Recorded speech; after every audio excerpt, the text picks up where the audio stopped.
What's the scariest thing that happened to you on Halloween? I was on my way to meet my boyfriend at a skyscraper rooftop Halloween party when the elevator door opened and I saw an actual monster. My ex, Henry, who once hit me so hard I needed a blood transfusion. My whole body locked up behind my masquerade mask and heavy makeup, the elaborate costume suddenly feeling like both armor and a trap, as he stepped into the elevator without even glancing at me. Henry pressed the button for the roof and leaned against the wall, scrolling through his phone, completely unaware that the woman in the corner dressed as a plague doctor was me. The mask covered everything but my eyes, and the historical costume included gloves, a full cloak, and boots that changed my height. But my heart was hammering so hard I was sure everyone could hear it. There were 3 other people in the elevator, which made me feel slightly safer as we rose from the parking garage basement toward the lobby. A couple dressed as zombies were making out in the corner, and a guy in a Superman costume was texting, creating a buffer between Henry and me. But I knew that would change as people got off at different floors. The elevator stopped at the lobby and more people got on, pushing me further into the corner, and Henry had to step backward, closer to me. I could smell his cologne, the same one he'd been wearing the night he'd thrown me down the stairs because I'd smiled at a male barista. He was dressed as Patrick Bateman from American Psycho, which was so on the nose it would have been funny if I wasn't trying not to throw up from fear. "Cool costume," he said to me casually as we passed the 3rd floor, and I just nodded, not trusting my voice even with the mask muffling it. The zombies got off at floor 5. The Superman got off at floor 8. By floor 12 it was just me, Henry, and an older woman dressed as a witch. Gray was waiting for me on the roof, probably checking his phone and wondering where I was. We'd planned this for weeks, our first public event together, finally ready to stop hiding our relationship. But all I could think about was what Henry had said the last time I saw him. "If I ever see you with another man, I'll kill him first so you can watch." The witch got off at floor 15, and then it was just Henry and me. 20 more floors. My legs were shaking so badly I had to lock my knees to stay upright. "Great party tonight," Henry said, still scrolling through his phone. "Should be wild." I nodded again, watching the floor numbers climb. 16, 17. My costume was soaked with sweat under all the layers, and I could feel my makeup running beneath the mask. Floor 22, 23, and Henry shifted his weight, moving slightly closer to me without seeming to notice. I pressed myself harder against the wall, remembering how he used to do that, take up space until I had nowhere to go. The elevator felt smaller with each floor we passed. I thought about Gray's face when he'd asked me why I was so secretive about my past, why I didn't have social media, why I always looked over my shoulder when we were out. I told him I'd explain someday, but someday wasn't supposed to be tonight, not like this, not with Henry right there to see us together. Floor 28, and my phone buzzed with a text. I knew it was Gray without looking, probably wondering if I was almost there, if I was okay. Henry glanced over at the sound, but then went back to his phone. I didn't dare reach for mine, didn't dare move at all. "You know, you're really committed to staying in character," Henry said as we passed floor 30. "Haven't said a word this whole ride?" I shrugged, the movement making my costume rustle, and he laughed. That laugh used to make me flinch, usually came right before something bad. Floor 32, 33, and all I could think about was what would happen when those elevator doors opened. Gray would see me and call out, maybe even pull me into a hug, and Henry would see everything. The last time a man had shown interest in me while I was with Henry, it was just a waiter being friendly, bringing me extra bread because I mentioned I loved their focaccia. Henry had waited until we got home, then held my hand over the stove burner until I promised never to flirt again. The waiter had been fired the next week after Henry made some calls. Floor 35, almost there, and my whole body was trembling. Gray had no idea what Henry was capable of. No idea that the charming guy he might meet at this party was the reason I triple-checked every lock and slept with a knife under my pillow. Finally, we got to the roof. I tried to dash out of the elevator and find Gray, but Henry got off before me. He walked off the elevator, waved to someone, and pulled him into a bro hug. I stepped off the elevator and froze when I saw who he was hugging. It was Gray. As the elevator doors closed behind me, I saw Gray point straight at me. Henry turned around, studied me, and then his face spread into a slow smile. "Requested Reds is on Spotify now. Check out link in the description or comments." Gray's face lit up when he saw me, and he started walking toward me with Henry right beside him, one arm already reaching out like he was going to pull me into the group. I watched Gray's mouth open to say something, and my whole body went stiff because in about 2 seconds he was going to introduce me, and Henry was going to hear my name and see Gray's arm around me and know everything. Henry's smile got wider as he looked at my costume, his eyes moving from the mask down to the cloak, and back up again, and I could see him trying to figure something out, that look on his face like when he used to go through my phone trying to find proof I was cheating even though I never was.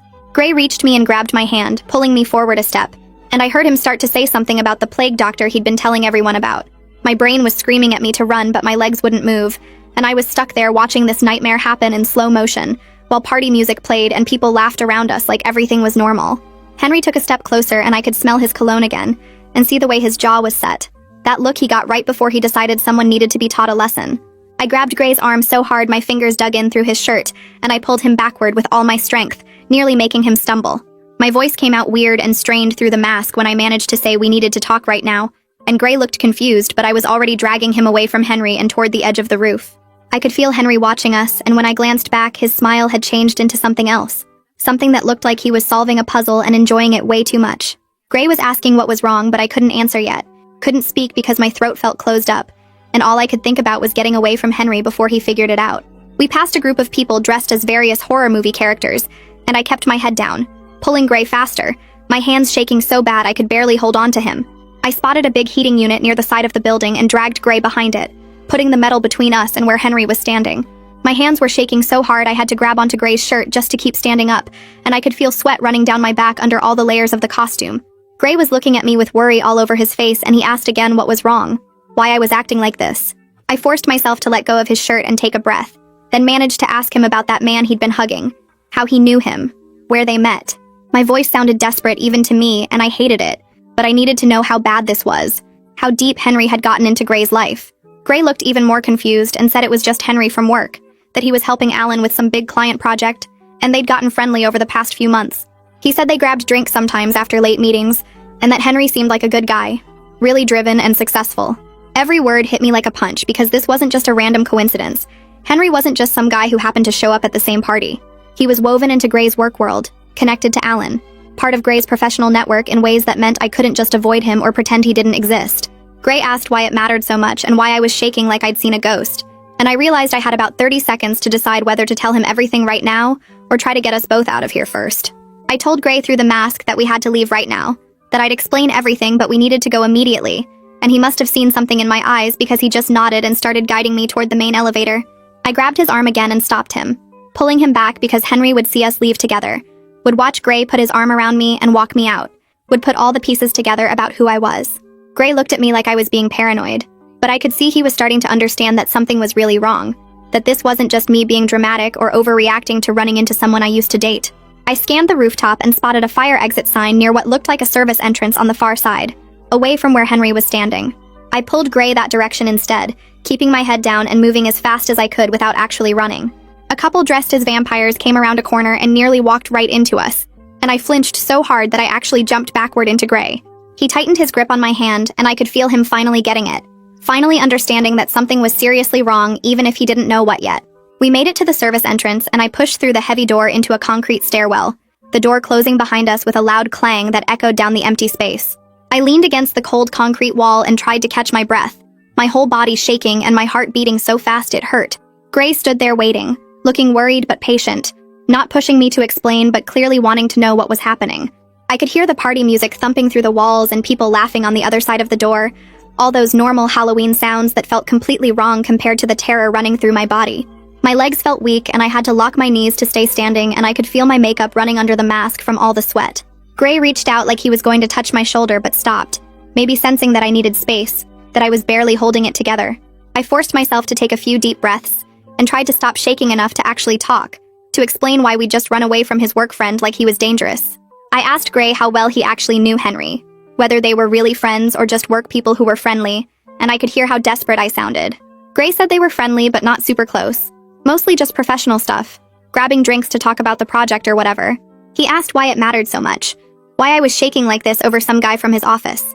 I could see him trying to figure it out, trying to understand why his girlfriend had just dragged him away from a party and was having what looked like a panic attack in a stairwell. Part of me wanted to lie, to make up some excuse about feeling sick or having a bad history with someone who looked like Henry, but I knew that wouldn't work anymore, not after the way I'd reacted. Gray reached for my mask gently, and I let him lift it just enough to see my face.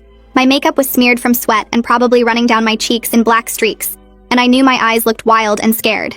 He studied my face for a second, and I watched him try to figure out what could make me this afraid, what could turn me from excited about our first public event together into this shaking mess hiding in a stairwell. He looked concerned and confused, but he didn't recognize the level of panic yet, didn't understand that this wasn't just anxiety or social awkwardness. I forced myself to say the words I'd never wanted to tell him, the truth I'd been hiding since we started dating. I managed to get out that Henry had hurt me really badly, my voice breaking on the last word. I told Gray that Henry was my ex and that he'd put me in the hospital and that he'd threatened to kill anyone I dated after him, and he couldn't know who I was or that we were together. The words came out in a rush, and I watched Gray's face change as he processed what I was saying, watched him go from confused to shocked, to something that looked like anger mixed with disbelief.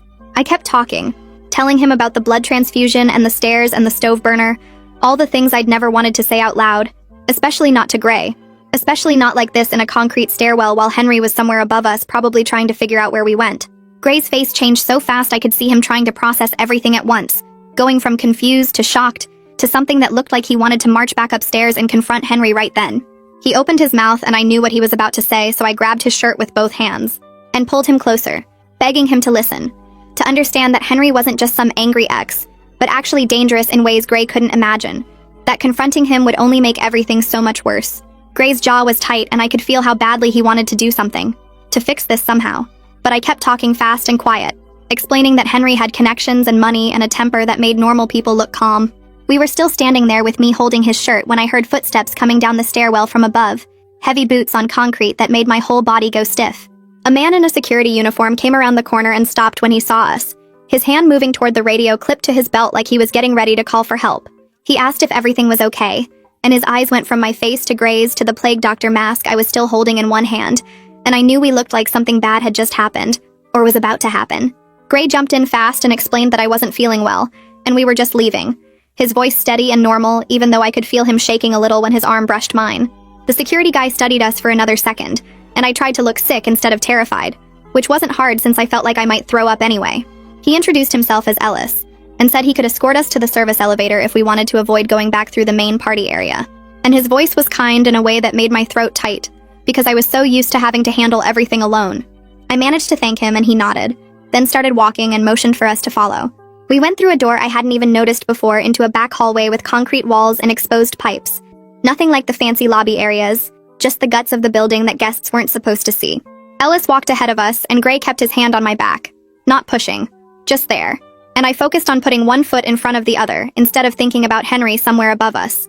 We passed a small window that looked out onto the roof, and I made the mistake of glancing through it, and there was Henry standing near the elevator doors with his phone out, scanning the crowd like he was looking for someone specific. My stomach dropped so hard I had to stop walking for a second, and Gray followed my gaze, saw Henry and his hand pressed harder against my back, like he was trying to shield me even though we were already hidden. I realized Henry was probably texting Alan right now asking about Gray's girlfriend, trying to figure out if the plague doctor who ran away could possibly be me, putting pieces together in that calculating way he had. Ellis noticed we'd stopped and came back, asked if we needed a minute, and I forced myself to keep moving, because standing there staring at Henry through the window wasn't going to help anything. When we got to the service elevator, Ellis pulled out a business card from his pocket and handed it to me, told me to contact building security if I needed anything, and that he'd make a note about tonight in case there were any problems later. I took the card with hands that were shaking so badly the card almost fell, and I thanked him again, filing away in my brain that someone official now knew something had happened, even if he didn't know all the details. The service elevator opened and Gray and I got in, and Ellis held the door for a second and told us to get home safe, then let it close. In the parking garage, I walked to my car on legs that felt like they might give out any second, and Gray asked again if he should follow me home, but I told him I needed space tonight to process everything. I got in my car and tried to put the key in the ignition, but my hands were shaking too much, and I had to stop, close my eyes and do the breathing exercises my old therapist taught me, counting to 4 on the inhale and 6 on the exhale until my hands steadied enough to actually start the car. My phone buzzed with a text from Gray asking if I made it to my car okay, and whether he was sure I didn't want him to follow, and I typed back that I needed to be alone tonight, that I'd be okay, even though I wasn't sure that was true. I pulled out of the parking garage and onto the street, checking my rearview mirror every few seconds, convinced that every car behind me might be Henry, even though I knew he was still upstairs at the party. My hands were clenched so tight on the steering wheel that my knuckles turned white and my fingers started to ache, and I had to keep reminding myself to breathe every few minutes because my chest kept getting tight like I couldn't get enough air. The drive home took twice as long as normal because I kept taking random turns and doubling back, making sure no one was following me, and by the time I finally pulled into my apartment building's lot, I was exhausted and shaking, and just wanted to be locked inside. I sat in my car for 5 minutes watching the parking lot before I got out, making sure no other cars had followed me in, then practically ran to my building's entrance, and through the lobby to the stairs because I couldn't handle being in an elevator right now. Once I was inside my apartment with every lock turned and the chain on, I went straight to my phone, and started checking every app, making sure my location services were turned off, and my social media accounts were still deactivated like they had been for the past 2 years. I changed my password on everything, email and banking and streaming services and the grocery delivery app, then enabled two-factor authentication on anything that didn't already have it, going through the whole security checklist I'd made when I first left Henry. My hands were steadier now that I was doing something concrete, something that felt like I was protecting myself instead of just running and hiding. I pulled up Gray's number and stared at it for a long time, knowing I needed to tell him everything, but not sure I could actually say all of it out loud again. Instead, I opened my voice memo app and hit record, then forced myself to explain the basics while keeping my voice as steady as possible by focusing on facts instead of feelings. I told him about the time Henry hit me, so hard I needed a blood transfusion, about the night he held my hand over the stove burner until I promised never to talk to another man, about when he threw me down the stairs because I smiled at a barista, about his threat that if he ever saw me with someone else, he'd kill them first so I'd have to watch. I explained why I'd been so secretive about my past, why I didn't have social media, why I always checked over my shoulder, why I'd been so careful about keeping our relationship quiet, and then I stopped recording and sent it to Gray before I could second-guess myself, or delete it and try again. My phone rang less than 10 minutes later and I almost dropped it trying to answer because my hands were still shaking from recording everything. Gray's voice came through tight and controlled, but I could hear something underneath that sounded like he was barely holding himself together. He asked if I was okay and whether I was safe right now, and I told him yes. I was locked in my apartment with every security measure I had in place. He was quiet for a few seconds, and then he said he felt sick that he'd introduced me to Henry without knowing, that he'd been friendly with someone who'd hurt me that badly. I explained that he couldn't have known because I'd never told him, and that's exactly why I'd been so careful about keeping my past hidden, and he asked what I needed from him right now. I said I didn't know yet, but that we should probably think about going to the police. And there was another long pause before he pointed out that would mean filing a report and going through everything officially. I had to explain that Henry was never actually charged with anything, because I just ran and disappeared instead of pressing charges, that I'd been too scared to face him in court or deal with lawyers and investigations. Gray asked why I hadn't reported it, and I could hear the confusion in his voice, like he couldn't understand how someone could do those things and just get away with it. I tried to explain that reporting abuse isn't as simple as it sounds, that I'd been isolated and terrified and convinced that going to the police would only make Henry angrier and more dangerous. The conversation shifted when Gray told me that Alan had been pushing him to get more involved in the project with Henry, that there was a big client dinner scheduled for next week that Gray was supposed to attend. My chest got tight and I had to sit down on the floor because I realized this wasn't just about avoiding Henry at random places anymore. He was woven into Gray's professional world in ways that would be almost impossible to navigate. Gray said he could try to get out of the dinner, but it might look strange to Alan, and could affect his standing on the project. And I told him I understood, but that I needed him to be honest with me about every interaction he had with Henry from now on. We talked for another 20 minutes about what this meant for us, and whether we could even keep dating if Henry was going to be a constant presence in Gray's work life.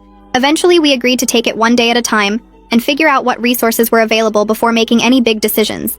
And Gray promised he wouldn't mention me to anyone at work or give Henry any information about his personal life. After we hung up, I opened my laptop and started searching for domestic violence resources in the city, typing keywords into Google and clicking through websites until I found a legal advocacy organization that offered free consultations. I bookmarked their site and wrote down their phone number on a sticky note that I stuck to my refrigerator where I'd see it every day. Just having a plan, even if I was terrified to actually follow through with it, made me feel slightly more in control than I had in the past few hours. I tried to sleep that night, but I kept jolting awake every time I heard any sound in the hallway or a car door closing outside in the parking lot.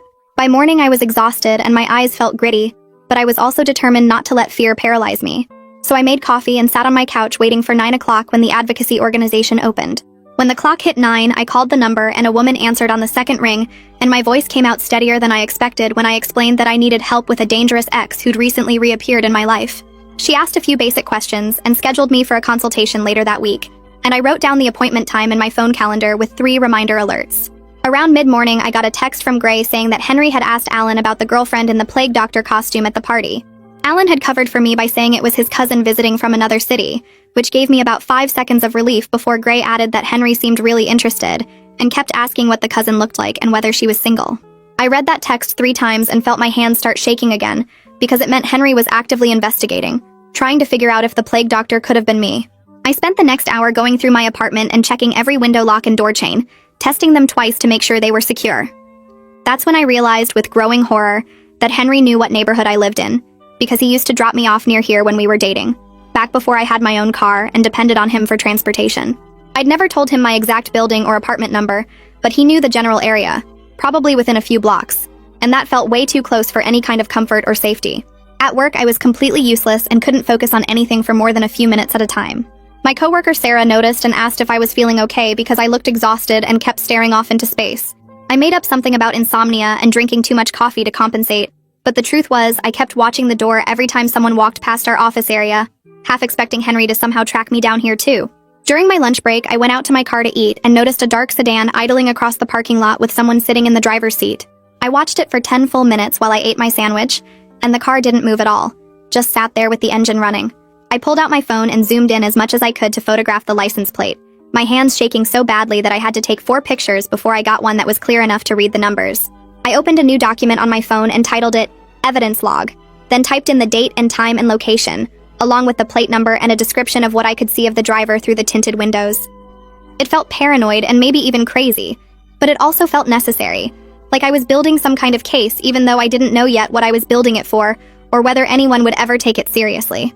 That night, I couldn't bring myself to turn off any lights in my apartment, and I slept with my phone fully charged on the pillow next to me, and the knife back under my mattress where it had lived for 2 years before I met Gray. I hated that I was back to this level of fear. That one chance encounter in an elevator had completely destroyed the fragile sense of safety I'd been slowly building over the past few months with Gray.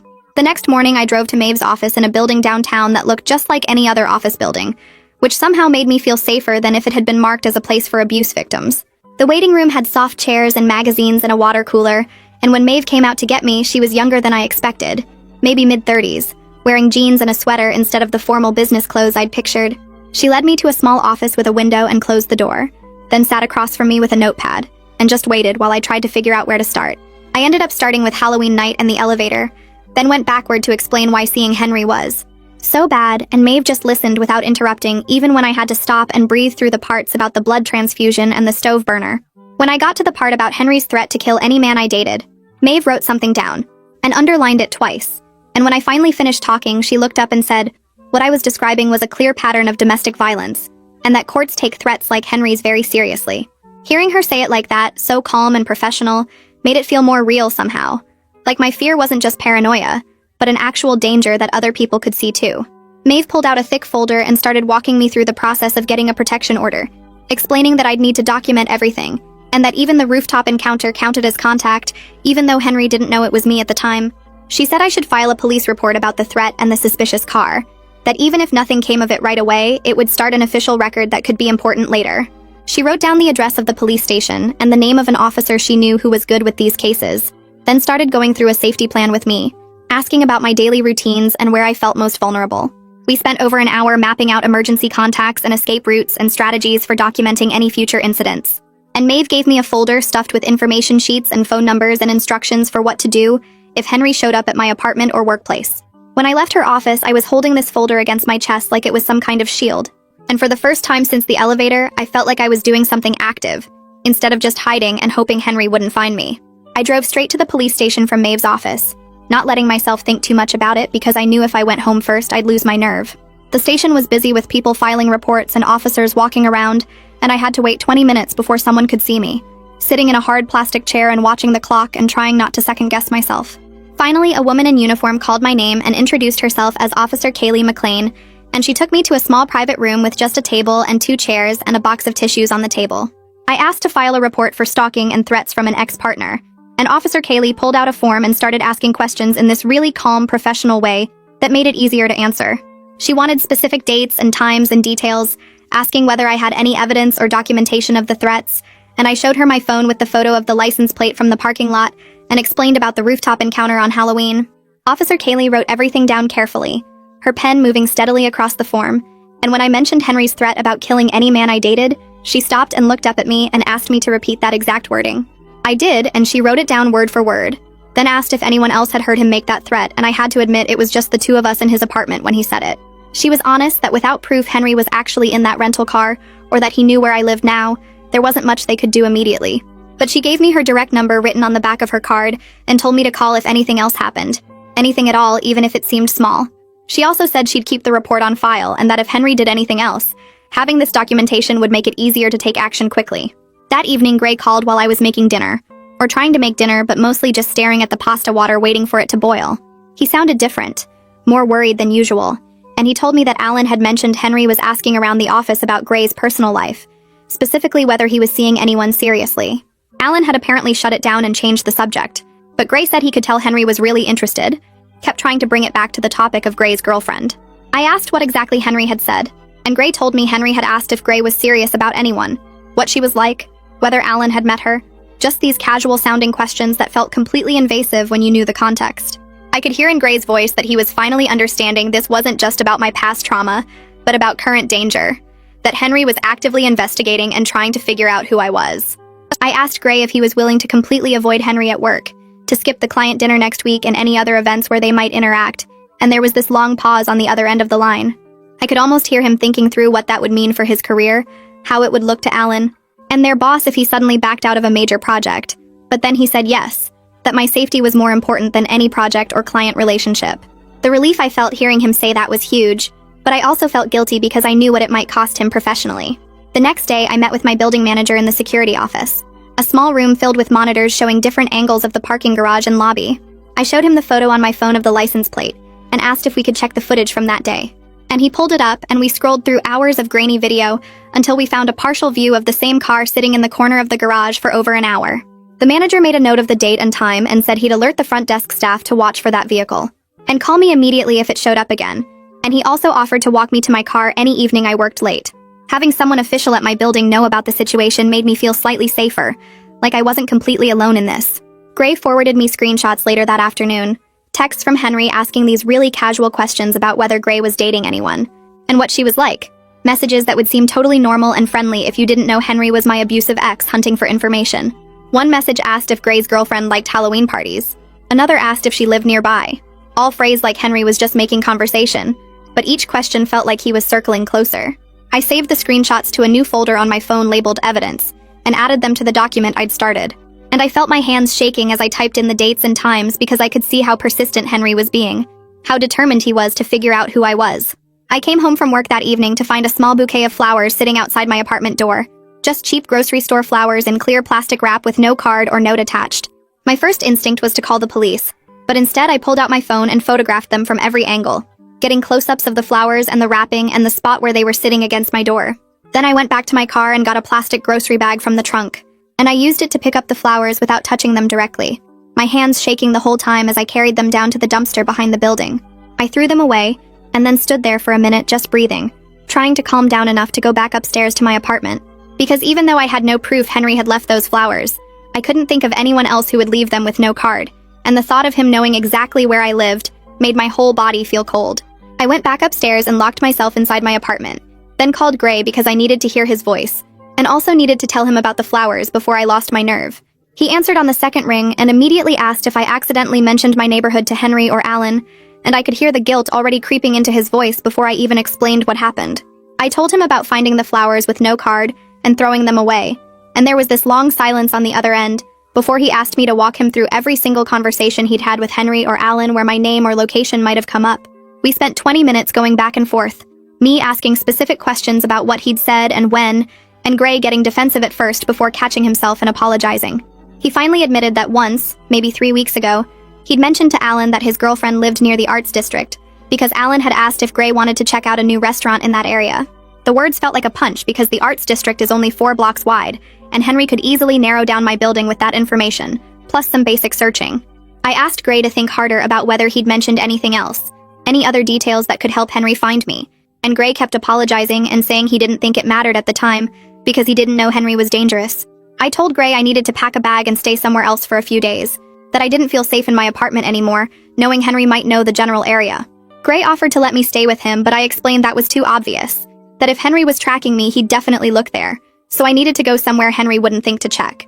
I called my friend Reese while I was throwing clothes and toiletries into my gym bag, and she answered with loud music in the background before stepping outside to hear me better. When I asked if I could crash on her couch for a few nights, she didn't even ask why, just told me to come over whenever, and that she'd make up the couch with clean sheets. Reese lives across town in a building that has actual security with cameras and a front desk person at night, and the distance from my neighborhood felt safer, even though I knew Henry could find me anywhere if he really wanted to. I grabbed my laptop and phone charger and the folder with all my documentation about Henry, then checked every window lock one more time before leaving. The drive to Reese's took 30 minutes, and I checked my mirrors the whole way, convinced every pair of headlights behind me belonged to Henry following me to my new hiding spot. Reese buzzed me up at 9 p.m. and pulled me inside her apartment without asking questions, just pointed to the couch already made up with blankets and pillows, and told me to get comfortable. Once I'd put my bag down and caught my breath, I told Reese I needed to practice what I'd say in court if I filed for a protection order, and she grabbed a notebook and pen and sat down across from me ready to listen. I started talking through the history with Henry out loud, trying to keep my voice steady and stick to just the facts like Maeve had told me, but I kept getting overwhelmed and rushing through the scary parts. Reese stopped me twice to remind me to breathe and to slow down, writing notes about dates and specific incidents that I should make sure to include in my statement. We spent over an hour going through everything while Reese organized my thoughts on paper, creating an outline that started with the abuse history and ended with the flowers showing up at my door. She asked good questions about timelines and evidence, helping me see which parts were strongest for a legal case versus which parts were just emotional trauma that wouldn't convince a judge. By the time we finished, I had 3 pages of notes in Reese's handwriting, a clear structure for my statement, and felt slightly more prepared for what came next, even though I was still scared. The next morning, Officer Kaylee called while I was drinking coffee at Reese's kitchen table, and she told me the license plate I'd photographed belonged to a rental car company, which meant whoever was in that car had specifically chosen an untraceable vehicle. She added this information to my police report and said the pattern of behavior was clearly getting worse, that she strongly recommended I move forward with filing for a temporary protection order since waiting could be dangerous. I thanked her and promised I'd go to the courthouse soon, then sat there staring at my phone after we hung up because the rental car detail made everything feel more real and more planned. An hour later, Gray texted that Alan had mentioned Henry was considered for a promotion that would give him more client-facing responsibility and better pay. And I felt sick reading those words while sitting on a borrowed couch hiding from him. The unfairness of it hit me hard, that Henry's professional life was getting better while I was displaced from my own apartment, and scared to go anywhere alone, and the anger that came up was strong enough that I decided right then to move forward with the protection order no matter what it might do to Gray's work situation. I pulled out my phone and drafted an email to Ellis from building security, asking if he'd be willing to write a brief statement about finding me upset in the stairwell on Halloween night. Ellis responded within 2 hours with a professionally written incident report attached, describing the date and time and my visible state of fear when he found me, and I saved it immediately to my evidence folder feeling grateful that someone official had documented that moment. I forwarded the incident report to Maeve and asked if we could meet soon to put together my court packet, and she replied that she had time that afternoon if I could come to her office. At 3 p.m., I met Maeve at the Advocacy Center, and we spread everything out on her conference table, organizing it into a clear sequence that told the story of escalating danger. My written statement about the abuse history went first, then the threat Henry made about killing any man I dated, then Ellis's incident report from the rooftop encounter, then Officer Kaylee's police report with the rental car information, then the photo of the flowers, then Gray's screenshots of Henry's invasive questions, and finally Ellis's security incident report. Looking at it all together in one packet made the danger feel both more real and more documented, like I was building an actual case instead of just being scared and paranoid. Maeve helped me write a cover letter explaining why I needed the protection order and what specific restrictions I was requesting, and she reminded me that judges took threats of violence very seriously, especially when there was a documented history of abuse. That night, Gray called around 11 p.m. sounding shaken, and he told me he'd been at a bar where some work people were hanging out when Henry showed up, and completely lost his temper at the bartender over getting the wrong drink. Gray described how Henry had screamed at this young bartender loud enough that the whole bar went quiet, calling him stupid and incompetent over what was basically just a miscommunication about whether the drink should have ice. Everyone at the work table had looked uncomfortable, and Alan had tried to calm Henry down, but Henry just threw money on the bar and stormed out still yelling. Gray's voice was different when he told me this story, like he finally understood what I'd been trying to explain about Henry being dangerous, that seeing that rage in person was completely different from just hearing about it secondhand. The next day, Gray called again and told me he was done trying to handle the work situation carefully, that he'd decided to talk to his boss about the conflict of interest and request to be removed from any projects involving Henry. I felt relieved hearing him say that, but also scared about what it might cost him professionally. So I made him promise that if it came down to choosing between his career and my safety, he had to choose his career because I couldn't carry the guilt of ruining his job. Gray got quiet for a minute before saying my safety was more important than any project or promotion, and that he'd already made up his mind. 2 days later, Gray went to Officer Kaylee's station and submitted a formal written statement describing Henry's threatening behavior at the bar, and all the persistent questions Henry had been asking about Gray's girlfriend, connecting the dots between Henry's violent temper and his focused interest in Gray's personal life. Officer Kaylee called me that afternoon to tell me she'd added Gray's statement to my case file, and that it strengthened my petition a lot, having a third-party witness describe Henry's rage and his pattern of trying to get information about me. The next morning, I opened my work email and my stomach dropped when I saw a message from an address I didn't recognize, just a random string of numbers and letters. The subject line was blank, and when I clicked it open, there were only 4 words in the body of the email. I miss you. Below that was an attached photo and I knew I shouldn't open it, but my hands were already clicking before my brain could stop them. The image loaded and it showed my office building taken from the parking lot. The angle suggesting whoever took it was sitting in a car near the entrance where I parked every day. I forwarded the email to Officer Kaylee immediately without responding, my hands shaking so badly I had to steady my phone against the desk to keep from dropping it. She called me back within 20 minutes and told me to save the original email with all the header information intact, because that could help trace where it came from. Her voice was calm and professional, but I could hear the concern underneath when she asked if I felt safe going to work that day. I told her I'd already called in sick and was staying at Reese's apartment, that I couldn't focus on anything knowing Henry had been watching my workplace closely enough to photograph it. Officer Kaylee added the email to my case file and said this kind of contact showed a clear pattern of surveillance and intimidation that would strengthen my petition for a protection order. That afternoon, I drove to the courthouse with my evidence packet, the folder so thick now it barely closed with all the documents and photos and statements I'd collected. The clerk at the filing window reviewed my petition and scheduled a hearing for 10 days out, marking the date on a form and handing me a copy with instructions about what to bring. I asked if there was any way to get protection sooner than 10 days, and she said I could request an emergency temporary order if the judge agreed there was immediate danger. She directed me to a different waiting area where I sat for almost 2 hours watching other people come and go with their own legal problems. When my name was finally called, I followed a court officer into a small room where a judge sat behind a desk reviewing paperwork. She looked up at me and asked me to explain why I needed emergency protection. So I went through the basics while trying to keep my voice steady. The blood transfusion, the stove burner, the death threat, the rooftop encounter, the flowers, the rental car surveillance, Gray's statement about Henry's rage, and now the email with the photo of my workplace. The judge read through my evidence packet carefully, flipping through each tab and studying the photos and statements. And when she finished, she looked at me and said she was granting the emergency temporary order effective immediately. She explained that Henry would be served with papers telling him to stay away from me, and that any contact or approach would be a violation that could result in his arrest. I felt relief wash over me so strong it was almost physical.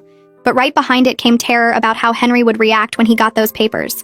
Officer Kaylee coordinated with the sheriff's office to serve Henry at his gym, using information Alan had provided about Henry's consistent workout schedule.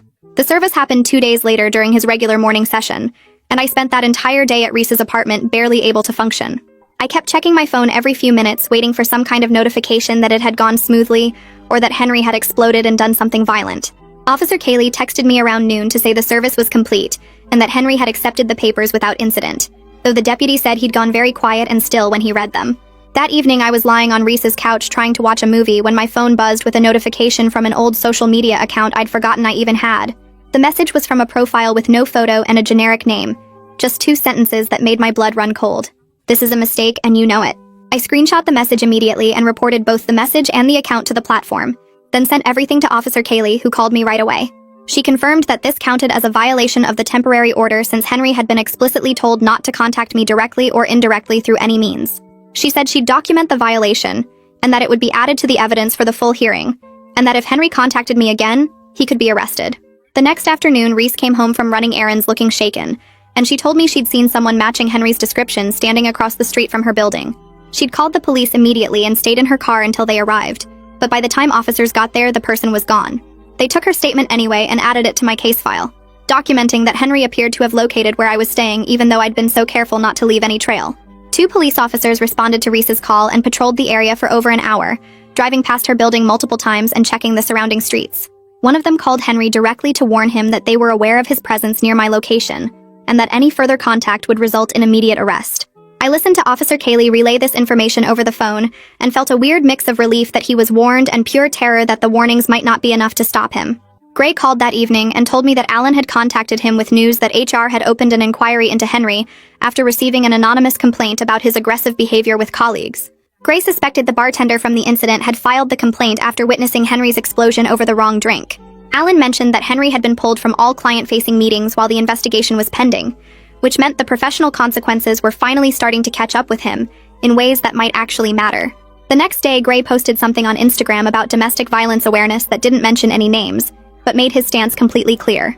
He blocked Henry on every platform and told Alan he was no longer willing to work on any projects that involved Henry in any capacity. I felt moved by this visible show of support, even though I knew it might cost him professionally, that taking such a public position could create problems with colleagues who worked with Henry. 3 days before the hearing, Maeve and I met at a coffee shop to prepare my testimony, sitting in a back corner where we could talk privately. She coached me on staying calm and factual when describing the abuse, reminding me that the judge needed to hear specific incidents with dates and details rather than general statements about being scared. We practiced answering questions the judge might ask, and she walked me through what the hearing would look like, who would be in the room, what order things would happen. She reminded me to bring tissues because it was okay to cry, that showing emotion didn't make my case weaker, but actually made it more honest and real. The day of the hearing arrived, and I put on professional clothes, a simple black dress and cardigan that made me look serious and put together. I brought my entire evidence folder organized with color-coded tabs and highlighters, every document in chronological order with notes about what each piece showed. Maeve met me in the courthouse hallway, and we sat on a bench reviewing my statement one more time, going over the key points I needed to make sure to mention. She held my hand when I started shaking as we waited for my case to be called, her grip steady and warm while my whole body trembled with nerves and fear about seeing Henry again in that courtroom. My case gets called, and Maeve walks with me into the courtroom where Henry sits at a table with his lawyer, and I force my eyes to stay on the judge's face instead of looking at him, even though I can feel him staring at me. The judge asks me to describe the history of abuse, and I start with the blood transfusion, explaining how Henry hit me so hard 2 years ago that I needed emergency surgery, and my voice comes out stronger than I expected, even though my hands are clenched so tight under the table that my nails dig into my palms. I described the stove burner incident where he held my hand over the flame until I promised never to talk to other men, and I described the death threat he made the last time I saw him about killing anyone I dated. I tell the judge about the rooftop encounter on Halloween where he discovered me with Gray, and about the flowers that appeared at my apartment door with no card, and about the emails from unknown addresses saying he missed me. I mention Reese seeing someone matching Henry's description outside her building where I was staying, and the judge writes notes the entire time I'm talking, her expression serious and focused. My voice stays mostly steady through all of it, even though my whole body is shaking, and when I finish, the judge asks Henry if he wants to respond. His lawyer stands up and starts talking about misunderstandings and coincidences, suggesting that the rooftop encounter was just an awkward social situation, and that the flowers could have been from anyone. But the judge cuts him off mid-sentence and says the pattern of behavior is clear and concerning. She extends the protection order for 1 full year, and adds specific provisions that Henry cannot contact me directly or indirectly, cannot come within 500 feet of my home or workplace, and cannot contact anyone I know to ask about me. The relief that hits me is so strong I feel dizzy, but I keep my face neutral because Henry is still in the room, and I don't want him to see how scared I've been. Court security approaches Henry and his lawyer and explains they need to exit through a different door to ensure we don't cross paths in the hallway, and I watch Henry stand up and walk toward a side exit with his lawyer following behind. The door closes behind them, and my legs suddenly won't hold me up anymore, so I sit down hard on the nearest bench while Maeve puts her hand on my shoulder and tells me I did really well in there. Over the next week, I start making major changes to my routine, switching my work schedule to different hours so I arrive and leave at unpredictable times, instead of the same schedule Henry might remember. I enroll in different gym classes at a new location across town, and I change my regular coffee shop from the place near my apartment to one near my office. I start shopping at a different grocery store in a different neighborhood, and I vary which days I go so there's no pattern anyone could track. Maeve helped me create this plan to make my movements less predictable, and following through with each change makes me feel like I'm taking control instead of just reacting to fear. Gray and I sit down for a long conversation about what our relationship looks like now that everything is out in the open, and we agree to take things slow with complete honesty about any shared contacts or potential overlaps with Henry. We draft a simple agreement on paper that neither of us will keep secrets about Henry-related information, even if it seems small or unimportant, because those small details are what kept me safe when I needed them most. Gray promises to tell me immediately if Henry tries to contact him, or if Alan mentions anything about Henry's situation at work, and I promise to tell Gray about any suspicious incidents or changes to my safety plan. That night, I sleep for 8 straight hours at Reese's apartment, the first full night of uninterrupted rest I've had since Halloween, and when I wake up, I feel almost normal for the first time in weeks. Reese makes pancakes in her tiny kitchen, and I tell her this is the first morning where I haven't woken up with my heart already racing, where my first thought wasn't about checking locks or looking out windows. The next day, Reese comes with me back to my own apartment, and we do a full safety check together, examining the new locks that were installed while I was staying with her. We test the security camera in the hallway to make sure it's recording properly, and we place pepper spray by the front door and another canister by my bedside table. Walking back into my own space feels like reclaiming something Henry tried to take from me, and I'm proud of myself for not letting fear keep me away forever. Gray texts me that afternoon with news from Alan that Henry's suspension from work has been extended, while HR completes their full review of the complaints against him, and that the big project Henry was leading has been completely reassigned to a different team. Officer Kaylee calls me the same day to confirm that Henry hasn't violated the protection order since the hearing, and she gives me her direct phone number to call anytime if that changes. She tells me the initial report phase is officially closed now that the order is in place, but she'll keep the case file active in case I need to add anything later. Maeve connects me with a trauma counselor who works specifically with domestic violence survivors, and I schedule my intake appointment for the following week. Knowing I'll have professional support for the longer process of healing makes the future feel less scary, like I'm building a real foundation for recovery instead of just surviving one day at a time. I start a new evening routine in my apartment that helps me feel safe and grounded, making tea in my favorite mug and reading for an hour before bed. I check that all my safety measures are in place, but I do it calmly now instead of frantically, testing the door lock and glancing at the security camera feed on my phone. The knife goes back in the kitchen drawer where it belongs instead of under my mattress, and while I'm still aware of every sound in the hallway, I'm not jumping at every single one anymore. I can hear my neighbors coming home from work and kids running in the apartment above me, and these normal sounds don't send me into panic mode like they did before. I look at the evidence folder sitting on my desk with all the documentation I gathered, and I realize I don't need to keep adding to it every day because the protection order is doing its job.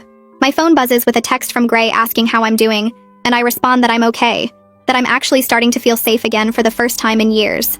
I open the evidence log on my laptop one more time and start typing the final entry, dating it and noting that the protection order is officially in place and active. I write that my support network is solid now, that my boundaries are clear and documented, and that I have real resources backing me up if Henry tries anything. The entry ends with a list that feels important to see written out. Maeve's advocacy support with her direct office line and emergency contact. Officer Kaylee's personal cell number that I can call anytime, day or night. Ellis's security contact information from the building. Gray's informed partnership now that he knows everything and has my back. Reese's safe space where I can go without questions, and my own thick folder of documented proof that I took real action to protect myself.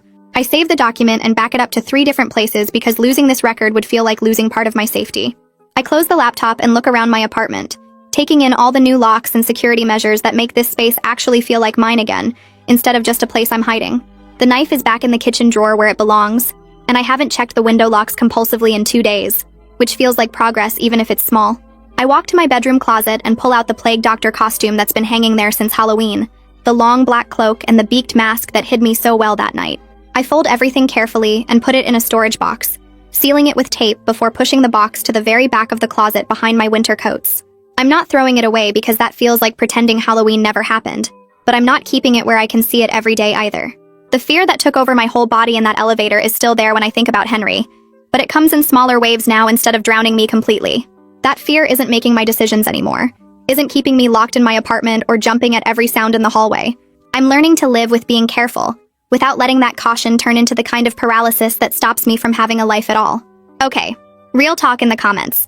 Have you ever had that moment where you saw someone from your past and just froze? No details necessary, but I want to hear I'm not alone in that feeling. Drop a comment and let's support each other. Hit that subscribe button if stories like this matter to you.